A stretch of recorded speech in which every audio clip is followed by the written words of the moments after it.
Hey Meredith. Hey, Hello. so we are looking at your 3-day food record and food analysis. So some good things that I saw from your diet. I saw that you were well under your daily values of like cholesterol. You consumed adequate vitamin A, vitamin C, calcium, iron. So like a lot of your zinc and zinc also. So a lot of your like micronutrients and stuff like that. Your as far as your um, online database thing could tell, you were consuming really good values of your micronutrients. So that's really good. Some people like really don't get enough of those. And so those are really good things.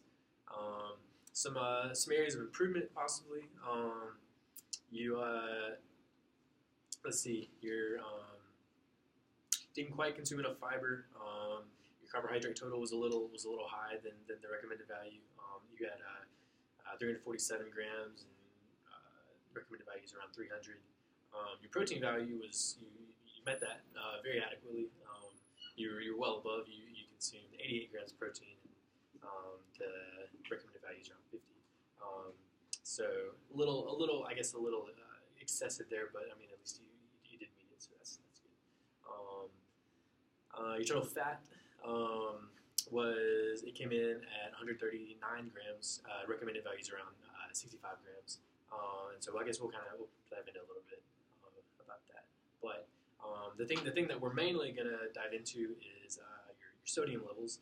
Your sodium levels came in at around 3,581 milligrams, and so the recommended value is around 2,400 Oh, wow. milligrams. So we're going to dive into just some of that, and just kind of ways that you can improve that, and some action-oriented steps that you can take, some practical things. So let's take a look at your diet and take a look at your analysis and just kind of see. So some of the things that were probably higher in sodium in your diet were, so like one day you had pizza for supper, and so that just kind of the process oriented foods are gonna come in more with more sodium generally, and so like one day like a couple lunch items were like mozzarella sticks and I had hot dog, and then like for supper one night was Hungry Howie's pizza. One day had some like McDonald's breakfast, like a sausage, egg, cheese muffin. Um, I see like a lean cuisine, like a pre-prepared frozen food, French fries, some things like that. They're gonna tend to be more high in sodium, and so just looking at some ways that maybe some action-oriented things that you could do to maybe like lessen that sodium and get back down towards more around the daily value, 2,400 grams or milligrams. Grams, that'd be a lot. So like kind of like I was saying, one way would be just really focusing on like eating less processed. Okay. And so some ways, maybe some practical ways that you could eat a little less like processed.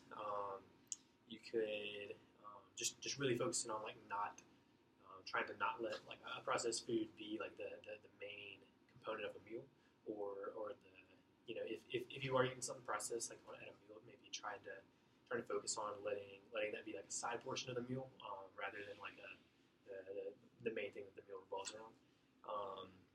And so cooking at home is a great way to do this because you can control a little bit better like what you eat, like how much sodium or salt you put in foods, and you can control like the ingredients you buy, things like that.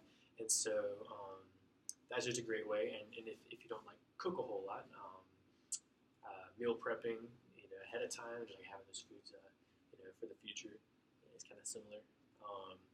And so those are just good ways to be able to control what you eat, because when eating out or eating fast food or whatever, like you're just kind of eating what they give you, and there aren't really like You don't know what you're getting. right, there aren't options to like take the low sodium option or the alternate cooking method, like just kind of taking what you get. And so, so just ways that you can control that. And so a second way that you can eat less processed, I just encourage you to maybe keep track of the sodium maybe for yourself that you eat for today or for a day. And so so I just wanted to show you just to make sure you knew so on a food label, all foods have food labels that are sold in stores, stuff like that. And so, geez, I can't. Okay.